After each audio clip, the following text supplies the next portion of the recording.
Um,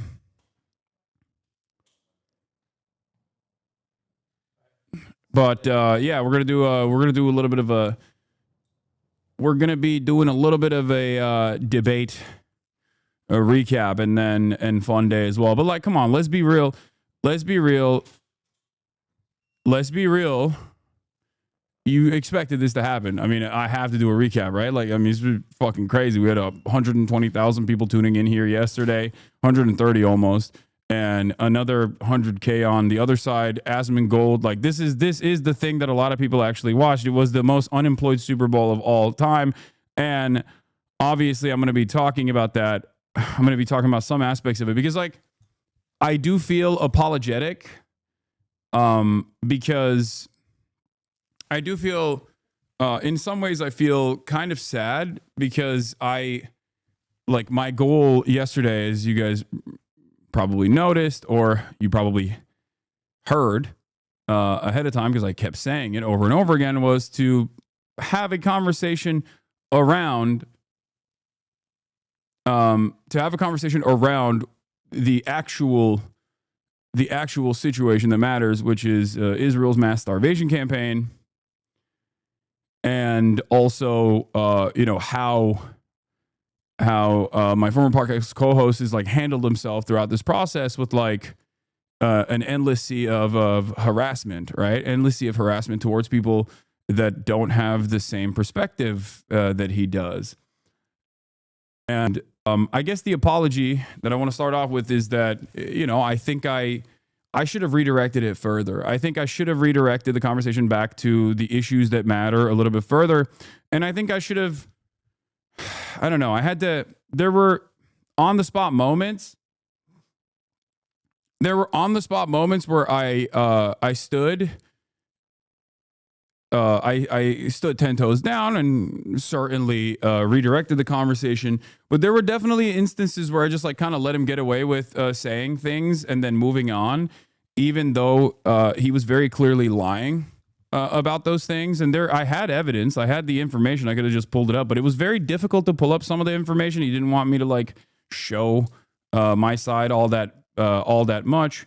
Ultimately, he did most of the work making himself look a certain way to the onlookers. But I do believe that like this is like, I believe personally, because I have a very high bar here for myself, that I wanted to clear in terms of like actually getting to the issues that matter and not letting anything get away with by, saying things like that he is actually against the genocide and that he is actually admitting to it being a genocide, because his behavior did not make sense. His behavior was inconsistent.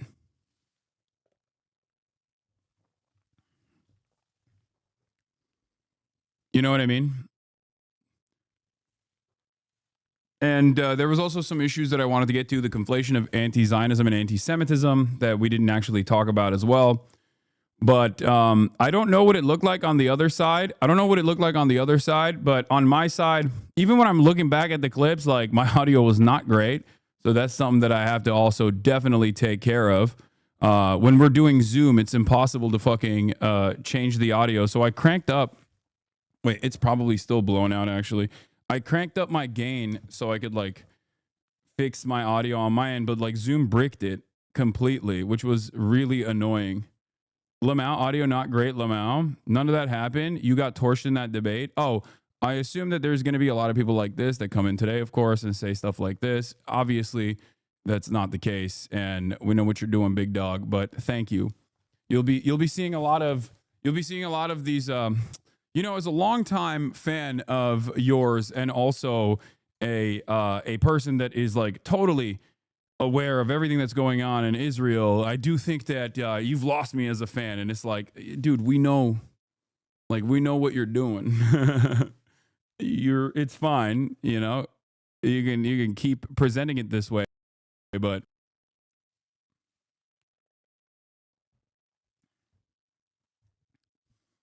I hope Dan heeded your message. I want to give him the benefit of the doubt, but I don't think he did.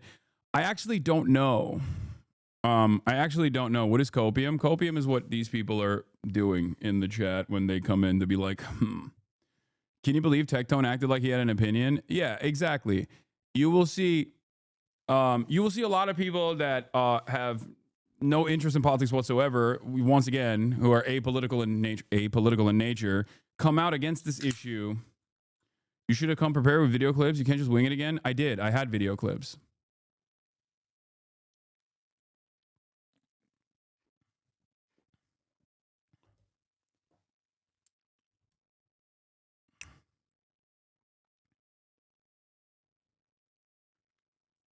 Yeah. What is this? There's probably a reason why all the people who think Ethan won the debate are either already committed Zionist genocide lovers or anime gaming addicts who spent the 10 years obsessing over being too many black people in video games. Yeah. Exactly. I mean, they also said similar things about Sam Cedar as well. And the Sam Cedar conversation was actually much more amicable because Ethan did not want to blow his load on him in the same way. And Sam could just easily be like, I don't care about these things, in a way that I tried to also do, but he would not give a shit. He would not let me move on to a topic that actually matters, you know? Some in Asma's chat want you to be deported. I'm more American than they are, baby.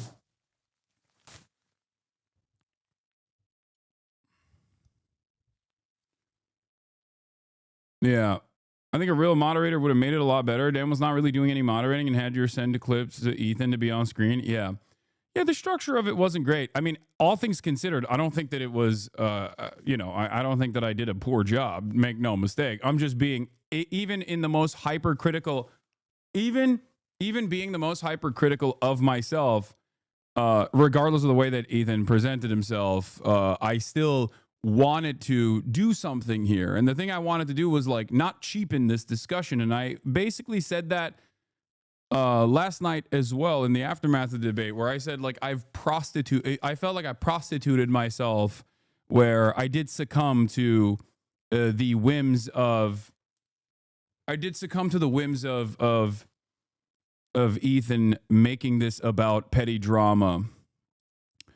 But in terms of like getting Ethan to admit certain things that basically destroy a lot of what he had said prior. I mean, I'm diving into it. I didn't even blast off yet. Let me just blast off and then we'll get into it. But like in terms of personal news, I didn't really do much last night. I got myself some ice cream. I treated myself to some ice cream. I even got a cone. And what do you call it? I watched Freerun.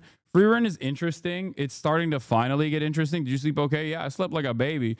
But Freerun starting to finally get interesting because of the introduction of demons. So I have a lot of thoughts on it, but I have to keep watching to make a better assessment on what's going on, because it's like I don't normally love the pure evil dynamics, and maybe I'm misunderstanding if it's like a pure evil versus good dynamic happening there, but it is interesting, and we will take a look at it. But I can see why people see it as like fascist agitprop, because it almost feels like the poem that Donald Trump always used about immigrants, saying like this is their nature and there is not much you can do about it. The debate.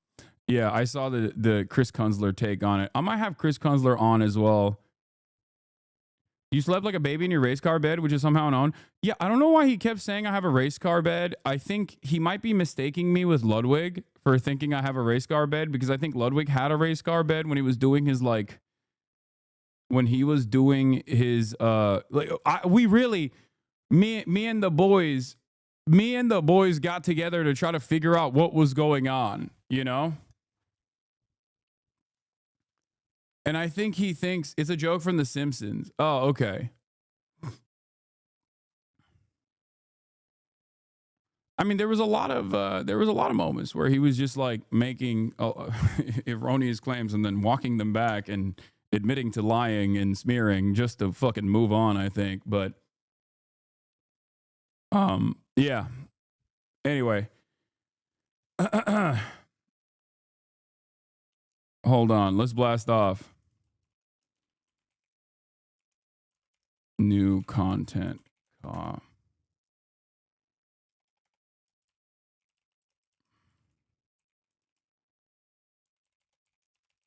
on. Okay. Do we have a blast off meme? Zaza Demon. Yeah. There was also the moment where he was like, "Your head is small," which I thought was like kind of a funny introduction because it was like in between him calling me like a vicious anti-Semite, and it's such a funny thing to be like I don't think. First of all, it's not something. It's a meme in my community. You know what I mean? It's something that I've joked about. It's something that I've joked about with him, right?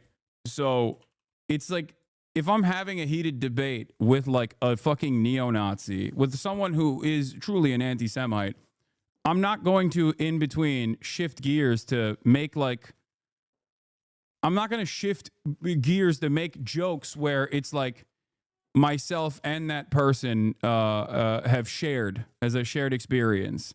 Like, I feel like that's kind of an odd thing. That's like a very weird thing to do.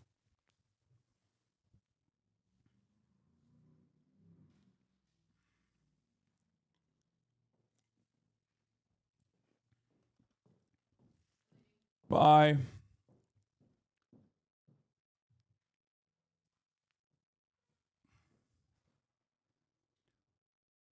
His chat was reacting how you expected they be. Yeah. Anyway, let's we blasted off.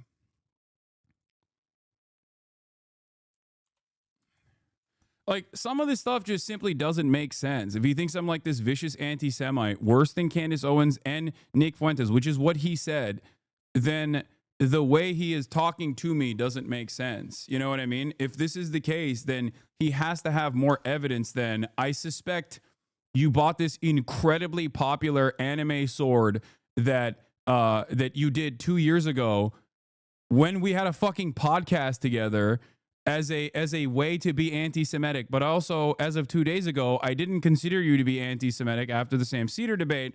But as of this very moment, after the conversation that we had, I have now decided you are anti-Semitic. Like, that's a ridiculous assessment. Like, none of that makes sense. The way he was presenting himself basically did not make sense with the arguments that he was presenting. What's sad is the amount of drama slop tubers who clearly don't cover the genocide and make YouTube vids about this debate, not highlighting the fact of how gross Ethan's comments were.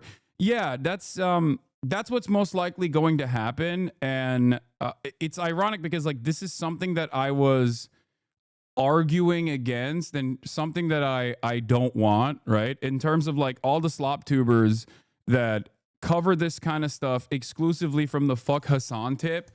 Overzealous has a really good video on this that we watched on the broadcast.